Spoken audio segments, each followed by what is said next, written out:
We're back up standing now, and if you've got a mat, that's lovely, but you don't need to have a mat for any of these postures that we're doing today. And we're going to start off with Tadasana. And Tadasana is also known as mountain pose. Now, if your balance is a little unstable, you can start with your hand on the back of that chair or a kitchen bench, whatever you like. Or if you're feeling stable, you can have the hands down by your sides. I've got my feet about hip width apart.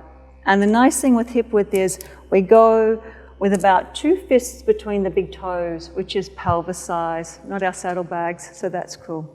So I'm standing with my feet hip width apart so that I'm nicely supported. If I extended lines out of my big toes, I would create parallel lines. So my heels are a little bit wider. If my heels were parallel, you'd see that my toes point out.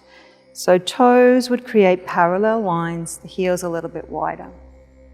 And now you can have your hand on a bench or a chair or by your side, and I want you to gently rock from your toes to your heels. And as you're rocking from toes to heels, you're trying to find that sweet spot where you feel really balanced. And when you find it, you just know it, you go, yeah, that feels really good.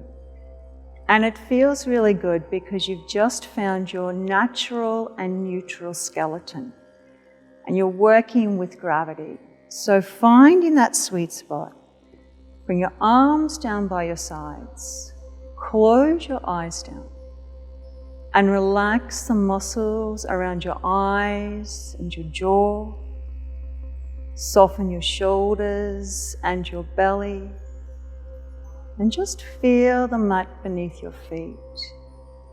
So this is Tadasana in a soft form with balance. And your body's using the least amount of energy to hold you here because you're working with gravity. The weight's evenly distributed in both of your ankles, both of your knees, both of your hips, and your spine is running freely through all of those little vertebrae from your brain right down through to the base of your spine. And now I want you to put your hands on your hips and transfer all of your weight into your right leg. And perhaps this feels really familiar because most of us will stand in one of these variations. And now I want you to notice how all of the weight is in that right ankle, the right knee, your right hip, and there's this curve and a kink in your spine. So we've taken the skeleton right out of alignment. And if you come back over onto the left side, and again, just feel it, perhaps one side feels familiar. But again, I've loaded up one ankle, one knee. I'm weakening through this gluteus medius as I allow my hip to just drop out. And there's this kink now in my lower back. So there's a little impingement on those nerves and on my spinal column. And then just bring your weight back to center. And again, toes to heels, just gently finding that sweet spot. And again, finding your natural and neutral skeleton. And now I want you to feel the mat beneath your feet. And I want you to lift the arches of your feet up off the floor. And as you do this, your toes might want to crunch up. So try to keep your toes long if you can. And as we lift the arches of our feet, we start to strengthen the feet and our ankles. And now start to lift up through the crown of your head. So you will lengthen your spine by at least 1 centimeter. And we don't want the chin to jut up. We keep it gently tucked so the back of the neck is still long. So we're lifting and strengthening through the feet. And we're starting to traction through the spine. So you're using the strength of your muscles to create space between the vertebrae for those discs. Our shoulders want to draw up now. So pull your fingertips down towards the floor. And feel strength through your upper back, your shoulders, and your arms. And now we have Tadasana or mountain pose with balance and with strength. So we're lifting the arches of the feet. We're lengthening through the spine and the neck. The fingers are reaching down, and the muscles around our eyes and our jaw are soft. Tadasana or mountain pose with balance and with strength. It's a grounding posture. It's about alignment of your whole skeleton. And you can feel that gentle strengthening as you lift the feet, lengthen the spine and reach through the fingers. And relax the body again. Have a little wriggle. And now we're going to start to loosen up through the thoracic spine, the upper back. So we'll need a little bit of space for this. And starting with our arms down in front of us, I want you to start to make a figure 8 with your arms, just having them low. And there's no rules. The only rule is that it should feel good. And if there's any sharp pain, then just stop doing whatever it is you're doing and make it gentle and make it feel good, make it feel nourishing. And as you start to warm up, you can make this a little bigger. And then move your arms up in front of you. And again, just allow the shoulders to begin to move. And we're starting to loosen up through the upper back. And now make it really big. And the knees can bend and the hips can move a bit. And it should just feel good. And just experiment with as big as you like. Take it back to the center again. And then down low. And stop and have a little wriggle. So you should start to feel some gentle mobility and opening through the thoracic part of the spine, this upper back. Now we have to do it in the opposite direction, which can be challenging. So starting low, I don't even know if I can remember which is the opposite direction. I think it's this way. Yes, this is the opposite for me. You can rewind that and just check if I'm making stuff up, because I might be. Now I'm pretty sure I'm going the opposite way. So again, we start low and we're making it feel good. And it's only going to feel good. And if it doesn't, then we won't do it. And then lifting your arms. And again, just moving, warming up the shoulders and the upper back. And now those big figure 8s. As big as you like, the hips can move. And you're getting in and you're creating space between the vertebrae and the upper back, creating flexibility and also strength as we move. So come back to the center. And then down low again. And then done. Again, have a little wriggle. And you should feel a nice looseness and warmth through the whole upper back. So the shoulders and the upper back have started to move. And now we need to get into the lower back. And lots of people won't come to yoga because they say, I can't touch my toes, which is a pretty lame excuse. But I can understand their fear.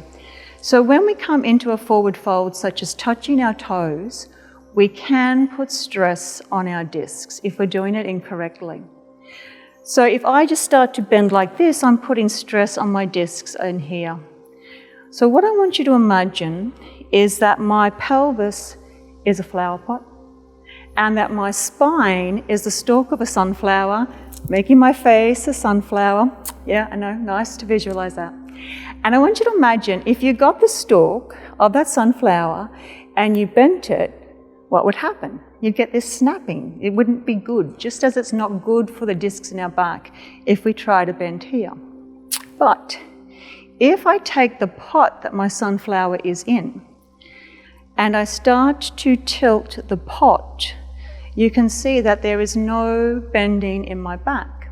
I'm still tipping the pot, my knees are bending as much as I need to, and then at the end I can relax and I get a gentle curve through my spine without any snapping sunflower stalks. And to come up, I bend my knees and I tip the pot again. So the secret is not about super loose hamstrings. It's about the process of getting into this. So standing with your hands on your hips and your feet hip width apart, 3 key points here. The first thing we do is we bend the knees like we're about to sit on a seat. The next thing is to shine your backside to the wall behind you. You knew the sun shone out of your backside, now you're going to shine it back there. Bending the knees as much as you need to, gently fold forward, and the closer the chest can be to the thighs, the better. And as we relax the weight of the head, we start to traction all of the spine and the neck. And then bending your knees, pushing through the feet, we come back up to standing. So just twice more with the hands on the hips. First step is to bend your knees like you're about to sit down. Shine your backside to the wall behind you. Hinging forward, bending the knees as much as we need to, relaxing the weight of the head. And now we're decompressing through the lower back. We're stretching the hamstrings, which can cause pain in the lower back. And we bend the knees and push through the feet to return back to this standing position. So once more, bend the knees like you're about to sit down. Shine the backside to the wall behind you. Bend the knees to keep the chest nice and close, and if it's comfortable, even relax the arms as well as the weight of the head. Now this is fabulous for lower back pain. I'm decompressing the lower back. The weight of my head is creating space between all of those vertebrae for the discs to regenerate, and I'm stretching muscles that can cause tightness in my lower back. And then again, pushing through the feet as we come back up. So that one really is a wonderful antidote for back pain. And if you've got a large enough shower and you can do it under warm water, it's a fabulous time to practice a habit perhaps of when you're in the shower, being able to get some relief through that lower back. We're going to come into some strengthening in the legs now, and a posture known as Virabhadrasana 2 or Warrior 2. So starting with our hands on our hips and just looking down at the floor, step your feet out just as wide as you're comfortable to have them. Now again, if you feel a little unstable, you can have a chair nearby that you can rest a hand on, or you can do this beside a wall. Just knowing that you have the wall behind you can help with stability as well. Now the further I take my feet apart, the stronger my legs will be working.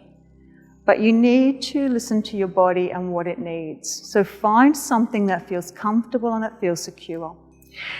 My toes are pointing forward at the moment, and now I'm going to turn my right foot 90 degrees.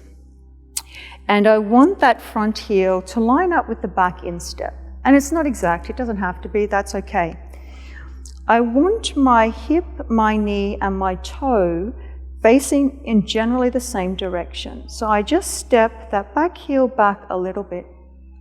Now, if I asked you to turn your hips to face the front, and I don't want you to do this, but you will get a funny pulling through all of your hips, and you'll put stress on your sacroiliac joint at the back. So just keep your hips comfortably here at 45 degrees. And now I want you to press in the outside edge of both of your feet. So we're lifting the arches of the feet. Just like we did in Tadasana, we're strengthening the feet here. Imagine that you're about to zip up some tight pants and pull the belly upwards and inwards. And then bend that right knee just above the ankle. We bring the arms up to shoulder height, and our drishti, which means gaze, is out over the middle finger of that front hand. And just check that both arms are at shoulder height. So we're starting to strengthen the muscles in our feet, our ankles, our legs, our hips, our belly as we keep lifting, as well as our shoulders here. And now turn your palms up. And you'll notice that your shoulders start to work a little harder. And then turning the palms down, you'll still notice that the shoulders are a little more active now. And then inhale, just straighten that leg and lift up. And exhale, lowering back down, Virabhadrasana 2. Inhale, lifting and lengthening. And exhale, lowering. So 3 more, and we're starting to strengthen the muscles in the hips a little more, working that thigh muscle a little harder, but really all of the muscles in the legs are working And now the shoulder as well. And I think it's one more. And then we lower again, Virabhadrasana 2. Take that right hand, just relax it on your lower back. Turn your front palm up. And then just lift that arm if you feel comfortable and steady. And we have a reversed warrior. Take the arms out to shoulder height, hands to hips, and just heel toe in and give your legs a little wriggle. And you should be able to feel that the muscles in the legs have started to strengthen, as well as the shoulders. So a little more now on the next side. Again, finding a comfortable position and width for the feet. This time turning the left foot 90 degrees. We step that heel back a little, so we've got nice alignment, and the hips are comfortably here at 45 degrees. I press down to the outside edge of the feet, so my arches of my feet are lifting, and I'm strengthening the feet. I imagine I'm zipping up some tight pants, so I'm pulling up through these abdominals, and then that knee just above the ankle. The arms come up to shoulder height, and I just check that they're both doing what they're supposed to. Gaze is out over that middle finger. My jaw and my forehead are soft. The muscles in my legs are strengthening. My abdominals are engaged and my shoulders are strengthening. And then as you turn the palms up, oh yeah, you can feel those shoulders working a little harder. And then turning the palms back down. And again, on an inhale, just lifting. And then on an exhale, lowering. Coming up for a second time. And then lowering, Virabhadrasana 2, 3 more as we lift and lower. Feeling the muscles around the knee and the thigh working and strengthening. Last one as we lift. And exhale, lower. Base is soft, legs are working, back hand just resting down on the lower back. Turning that palm up and then lifting and lengthening through the body. Arms back out to shoulder height. Hands to the hips and wriggle in. Okay, grab a sip of water if you'd like one. Of course, you can pause at any time. So we've worked through loosening the upper back. We've decompressed the lower back. We started to do some strengthening in the legs, and now we're getting into that gluteus medius that I talked about before. And I'd encourage you to hold on to a chair or something as we come into this balance one. So you might like to pause it now as you get a chair, or you could even move towards a kitchen bench, and we'll start to work on gluteus medius.